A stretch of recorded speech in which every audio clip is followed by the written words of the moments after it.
For more than a century, the Royal Variety Performance has been entertaining the royal family and the nation. It has brought class acts such as Nat King Cole and Adele and even featured flashes of nudity and magic. Our late Queen Elizabeth II showed a keen interest in the arts and attended 39 Royal Variety performances. But it was her grandparents who first attended what became an iconic event in the entertainment calendar. In 1912, King George V and Queen Mary attended a Royal Command performance at the Palace Theatre in London. The show was organised to fund plans to build an extension to its Brinsworth House home for elderly entertainers. All the top music hall stars of the day performed and 3 million roses adorned the theatre. The First World War scuppered plans for a show between 1914 and 1918, but a second show was finally arranged in July 1919 and billed as a celebration of peace. The show was given its official title, the Royal Variety Performance, which has remained in place ever since.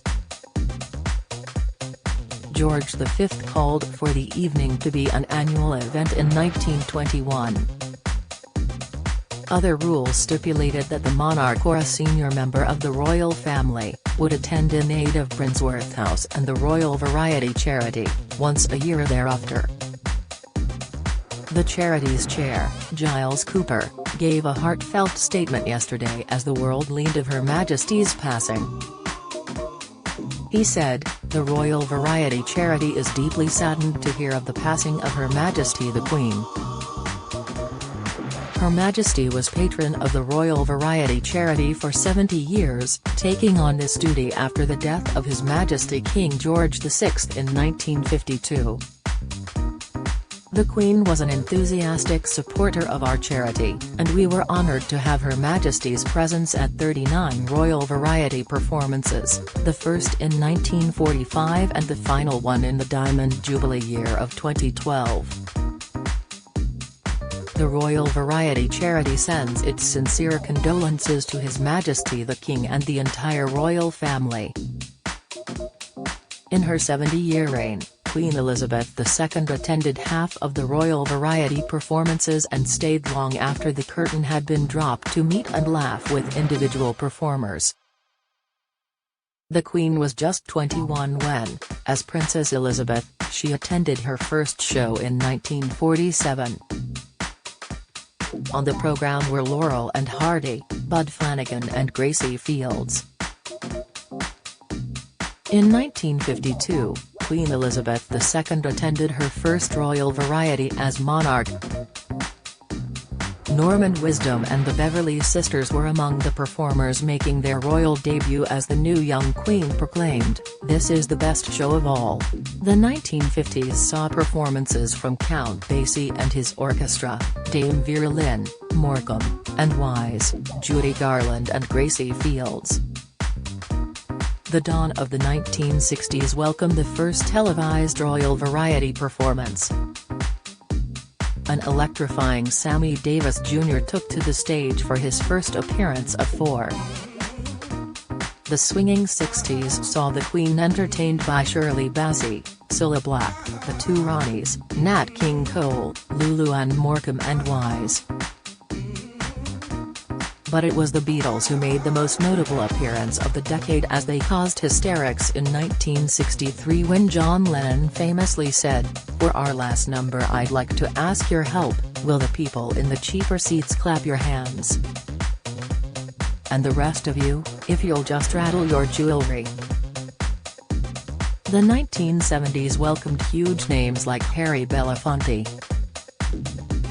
Max Boyce, the Jackson 5 and Little and Large. And after 16 years of recorded television broadcasts, the show went outlive in 1977 outlive for the first time. That year's lineup featured Lionel Blair and Shirley Bassey. The 1980 show had particular significance, as it marked Her Majesty the Queen Mother's 80th birthday. The show took the Queen and the Queen Mother on a journey from a nostalgic look back to the 1930s to the exciting tempo of the 1980s. That decade saw Her Majesty presented to Rowan Atkinson, Michael Ball, Shirley Bassey, the two Ronnies, Sammy Davis, Aretha Franklin, Dolores Gray, Kylie Minogue, for her first of many performances in years to come, and Elaine Paige. The 90s saw Princess Diana attended her one and only performance with the then Prince of Wales, Charles. The pair stood in for the Queen before, 3 years later, Her Majesty attended a performance the same night Diana's infamous Panorama interview is broadcast. That decade, the Queen greeted the likes of Bewitched, Michael Ball, Andrea Bocelli, Bee Gees, Boyzone, Darcy Bussell, Steve Coogan, Charlotte Church, Celine Dion, Gloria Estefan, Leanne Rimes, Spice Girls, Take That, and Roger Moore. Following the turn of the century, Prince Philip was heard to be up to his usual naughtiness as he was heard to mutter, "I wish he'd turn the microphone off," during Elton John's performance. While meeting the singer alongside the Queen later, he told Elton, who had just sold his Watford FC-themed Aston Martin, "Oh, it's you that owns that ghastly car, is it? We often see it when driving to Windsor Castle."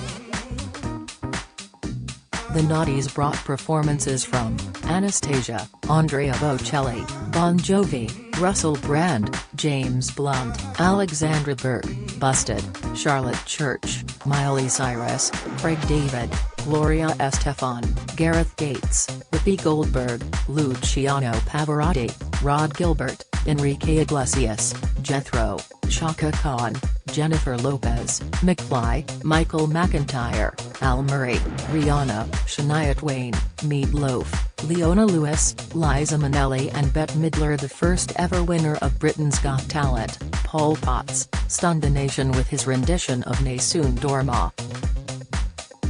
And in 2009, dance troupe Diversity burst onto stage after winning the show and the chance to perform for Her Majesty. That year saw the Queen meet Lady Gaga, who was dressed in a red PVC suit and 20-feet cloak topped with an Elizabethan-style ruff. The monarch looked entirely unfazed as Gaga curtsied for her backstage while photographers captured the iconic moment. Comedian Peter Kay also performed and joked that his nan was sitting near the Queen and they would be swapping fudge by the interval. But the night was marred by Prince Philip who, on meeting members of Diversity, asked, "Are you all one family?" The Queen missed the 2010 and 2011 performances while Princess Anne and then Prince Charles and Camilla filled in. And in 2012, the Queen attended the performance for the last time.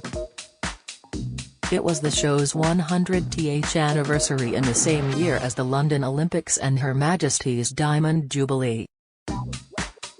David Walliams hosted the centennial show while the Queen sat alongside her beloved Prince Philip, the Duke of Edinburgh, as they both giggled at the entertainment on stage. She wore a stunning silver mesh lace evening dress embellished with crystal diamante, designed by Angela Kelly as she stepped out for the event at the Royal Albert Hall. The monarch was treated to an evening of James Bond-themed entertainment to mark the film franchise's 50th anniversary. Welsh soprano Catherine Jenkins sang the national anthem for the 4th year running and she was joined by Girls Aloud, Kylie Minogue, Robbie Williams, Neil Diamond, Rod Stewart, and One Direction. The 2012 Britain's Got Talent winners Ashley and Dog Pudsey performed an acrobatic routine to a medley of Bond themes before fellow winners Diversity took to the stage to entertain the Queen. Read more. R.I.P. Queen Elizabeth II. King Charles tribute to Queen National Mourning.